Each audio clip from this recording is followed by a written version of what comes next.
Whether you like it or not, LinkedIn is a part of your professional life. You have to be on it to be seen. You have to share thought-provoking posts to be recognized. But where a lot of people let themselves down is by having a personal summary that is subpar or no personal summary at all. In this video, I'm going to help you out with that. I'm going to give you 5 ideas on how to write a fantastic personal summary on LinkedIn. This advice is for managers and leaders who are not necessarily looking for a job, but who are looking to position themselves as a thought leader in their company or in their industry. The tips that I share with you are not in any order of importance. You can pick and choose the tips that you want to include in your personal summary. You certainly don't have to include all of the tips that I share with you, but if you feel one of them or 2 of them or 3 of them will help your personal summary and really make it shine and help make you shine as a result, then feel free to use them. We have a lot of content to cover in this video, so get out a notebook, get your pen ready, and let's get started. Number 1, your values. When people click on your personal summary on LinkedIn, it's because they want to know more about you. They want to know who you are, what kind of person you are, what you believe in. All of these things should be communicated in an enticing way in your personal summary to make the reader want to keep reading the rest of your personal summary. And ideally, they should be mentioned in the first 2 or 3 lines of your personal summary. This is the section that is above the fold to encourage the reader to click the See More button so your personal summary will expand and they can read the rest of what you've written in your personal summary. How do you succinctly and intelligently communicate more about who you are, what kind of person you are, and what you believe in? Well, you talk about your values. These are the things that you believe are important to you in the way that you live and work. These are the things that help you make decisions, that help you differentiate yourself from other people. They're also the things that help you become more memorable. Let's look at an example of values and how you can write about your values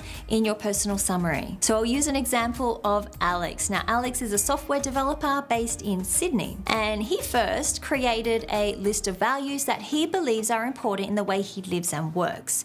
And these values are open-minded, creative, strength in the face of adversity, empathy for team members. And once he compiled a list of these values that were important to him, he crafted a catchy short paragraph like this. You might think that software developers are boring. People often assume that. Then they listen to my story. They find it hard to believe I immigrated to Australia when I was 25 and spoke very little English. I've got their attention. Have I got yours? Without mentioning the value words that Alex chose, he still managed to communicate those values in his personal summary through story.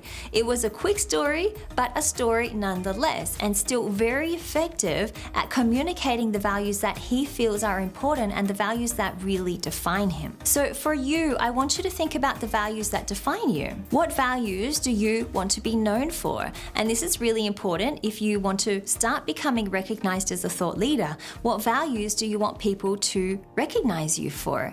And begin to write a short, catchy paragraph, which will be the first paragraph in your LinkedIn personal summary, to communicate those values to your reader. Now, before we get into the next point, if you like what you've learned so far in this video and found it helpful, then there are 2 things you can do to help my channel. The first is to hit the like button below this video. This tells the algorithm that YouTube runs that you like this video, and it will show this video to more people like you in the future. The second thing you can do is to subscribe to my channel. So every week I release videos on leadership to help you in your leadership journey, and I would be honored to share my future content with you. Number 2, career memories. These are pivotal career-defining moments that you have had. Think of times or situations that have caused you to change direction in your career or have led to some kind of learning point or some kind of pivot in your career, or maybe a growth experience. These are all examples of what you can include as a career memory. Let's look at how Amber has done this in her personal summary. So Amber remembers a time when her boss had to go on urgent leave. There was no one else to take over from her boss. She was the only person available, so she had to take over her boss's duties. She was immediately pushed into a leadership position with very little leadership training or experience. But rather than be daunted, she saw this this as an opportunity, and she used this story about this opportunity in her LinkedIn personal summary. And this is what she wrote. Early in my position as department manager, I was required to temporarily take over the leadership duties of my direct boss. Although I hadn't built up a lot of experience in a leadership position, I was thrilled and excited at the opportunity. I put into practice skills I'd learned in a training seminar which proved beneficial, and I managed to exceed our sales targets by 50% during this time. This was noticed by senior leaders, and I was promoted into sales executive for the company. I'm sure you have had pivotal moments in your career, experiences that have defined you, experiences that were an amazing learning opportunity or growth opportunity for you. These are the kinds of things that I want you to include in your career memories. These are the kinds of things that you can write about for your personal summary. So take a moment and brainstorm career defining moments for you at any time in your career, whether it was early career or mid-career, or maybe you're already senior level in your career. Brainstorm and identify some career defining moments for yourself and choose the ones that are really going to make you shine. So next we have notable achievements. These are achievements that you can also include in your LinkedIn personal summary. And these achievements could be job related, education related, or personal to you. If it's a job related achievement, maybe you got a promotion you're really proud of. Maybe you exceeded some targets in your company, some KPIs that you are measured by. Maybe you won a lucrative client. If it's education related, maybe you received top of the class awards. Maybe you received honors in the degree that you did. If it's related to your personal life, then maybe it's got to do with some sports that you're involved in or a hobby that you're involved in. Whatever it is, what you choose to put here as your notable achievement, it has to be something that it's rare anybody else would have achieved. Something that is very difficult for people to achieve in general. And something you're very proud to have achieved. This tells the reader what you are capable of, both at work or outside of work. So they can get a full picture of who you are. Because remember, at the end of the day, that's what they're trying to understand when they read your personal summary, who you are. This will help them get a full picture of who you are, what kind of person you are, what you are capable of. And in a way, it extends on the values that you've already mentioned at the beginning of your personal summary. So let's go back to Alex and see how he uses notable achievements in his personal summary. We know that Alex is somebody who values strength in the face of adversity, and we know that he has struggled with English when he first moved to Australia. So in his personal summary, he talks about how he not only overcome his struggle with English, but he surpassed it. And this is what he wrote. I graduated top of my class with honors, surpassing many other students who didn't have a language barrier to overcome. On top of that, while completing my university studies, I dedicated time and effort toward my personal passion of DJing, and I played at some of Sydney's best nightclubs. Now, you might think that this passion Alex talks about, DJing, comes completely out of left field, but what it really does is it establishes the values he has already spoken about, that of being open-minded and creative. So do you see how everything so far in your personal summary can link directly back to the values that you have identified in the beginning? So how do you identify your notable achievements? So what I want you to do is think back to the last 5 to 10 years in your career.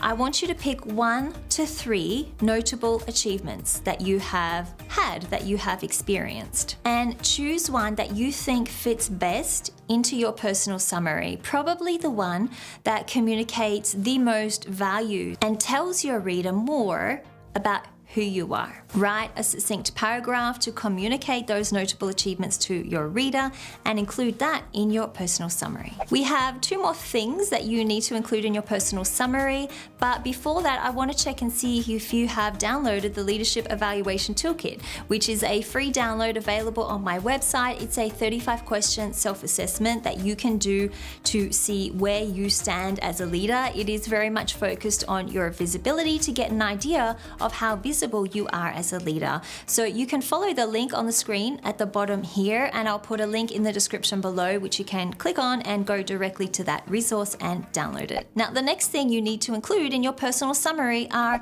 lessons that you have learned in your career. There are probably a multitude of lessons that you have learned throughout your career, whether it relates to your communication or meetings or something more on the technical side of what you do. Lessons are everywhere. You simply have to open your eyes or open your mind and remember them and think about them. Then write about them in an interesting way. Lessons can be really powerful in your personal summary because it shows your reader that you have a learning mindset. Now, some people might be afraid of sharing lessons, sharing struggles that they have gone through or faced in their career.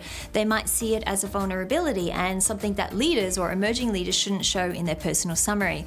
But the way I see it is the focus shouldn't be on the actual struggle. The focus shouldn't be on the actual problem. If you write it in a way where the focus is on how you learned, how you overcame that struggle, what you did and what you learned from going through that struggle, then this is going to show that you have a learning mindset, that you have a growth mindset instead of a fixed mindset. This is what's going to stick the most in people's minds. This is what is going to make you look strong and somebody with leadership potential. So let's look at how Amber has done this in her personal summary. Amber reflected on her career journey, on her rapid advancement into a leadership position in her career, and she decided to focus on this one lesson that she learned. I had excelled in sales and as a department manager, but as sales executive, I was in new territory. I was no longer being evaluated on the same KPIs. Selling to customers was no longer part of my day-to-day duties. I had to be involved in high-level meetings with other leaders and make crucial decisions for the company. Learning how to communicate with authority, clarity, and charisma in those meetings so my ideas would be heard was a major challenge that I am proud to say I have overcome. As you can see from this example, the weakness of communication skills is not the most prominent thing in Amber's personal summary or this part of her personal summary. She mentions it. She mentions it because she has to then talk about how she overcame it, the lessons she learned from it. And that becomes the most prominent part of the paragraph that these people read in her personal summary. That is the last thing that they're left with when they finish reading that paragraph. Therefore, it is the most prominent thing. And if you write it in a strong way, a really interesting, a really powerful way, that is what your leader will walk away with too. They will not walk away thinking, oh, this person face that struggle, I don't want anything to do with them. No, they will walk away thinking, wow, this person is fantastic because they faced that struggle, yet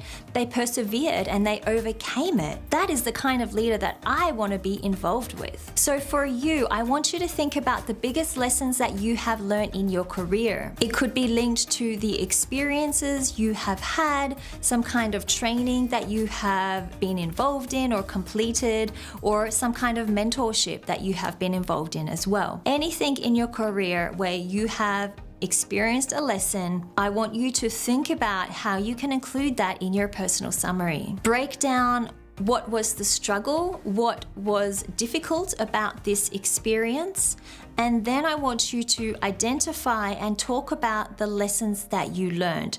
What did you learn from that experience? And also, how did you move through that struggle? How did you overcome that problem? You can communicate all of this in your LinkedIn personal summary by using stories. So simply describe how the event unfolded. What was the before? So what happened before? What was the after? What did you learn after that problem? Using the before-after process to write a story is a really effective way, an easy way for you to get a story across in your personal summary. We've talked a lot about how to tell your reader who you are. What are your values, your beliefs, what's your notable achievements, what are the lessons you have learned.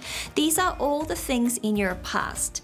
Now, I want you to look to the future. I want you to tell people, your reader of your LinkedIn personal summary, what are your future aspirations? What are your future goals? This will give your reader a better indication, a more full indication of who you are. When you tell people what are the things that you want to achieve, what are the goals that you have, what are the future aspirations you have for your career or even for your life, it really helps them understand more about what kind of person you are. If you hear that somebody wants to become a vice president of a particular company, you're likely to think they are ambitious. If you hear or read on the personal summary that somebody wants to start their own business, then you're going to think they are entrepreneurial. Your future goals, your future aspirations, it is personal to you. Only you will know what your future goals and aspirations are. I can't tell you that, but you can choose from either your personal or your professional life. Given though that this is a LinkedIn personal summary, I would recommend that you do try to focus on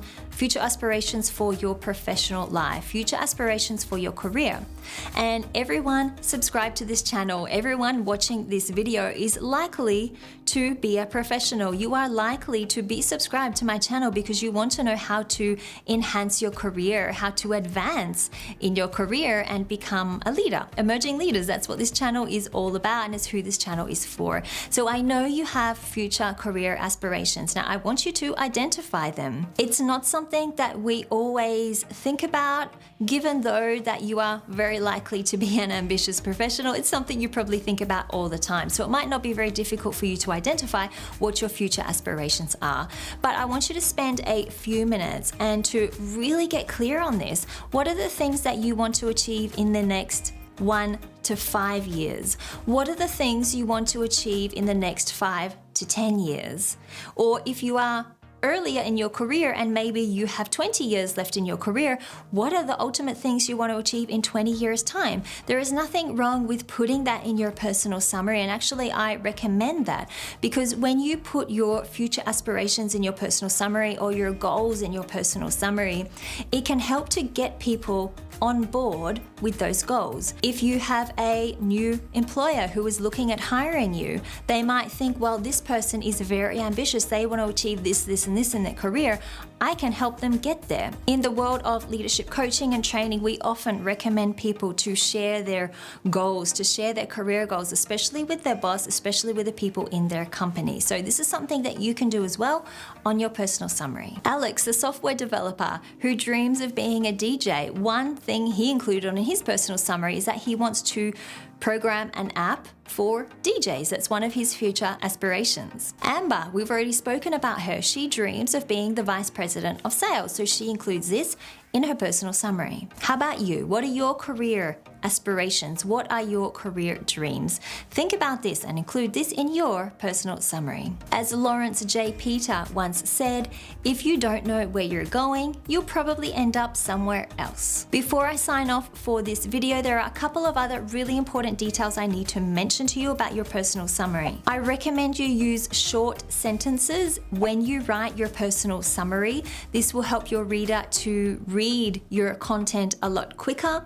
It will help them to digest it a lot easier, for them to really understand what you are talking about. And on top of that, when people write in shorter sentences, it generally has more impact. People don't get lost in all of the words and all of the sentences that are used to explain one concept. So try and make it as short and as simple as you possibly can. The second thing I want to mention is that you have a limit of 2,000 characters for your personal summary. Now this includes spaces as well as characters. So what I recommend you to do is to get out a Word document and start writing your LinkedIn personal summary in the Word document. That way you can actually keep track of how many characters you are using. Then when you're finished with it, you can just copy the text, what you have written, and then paste it into your LinkedIn personal summary.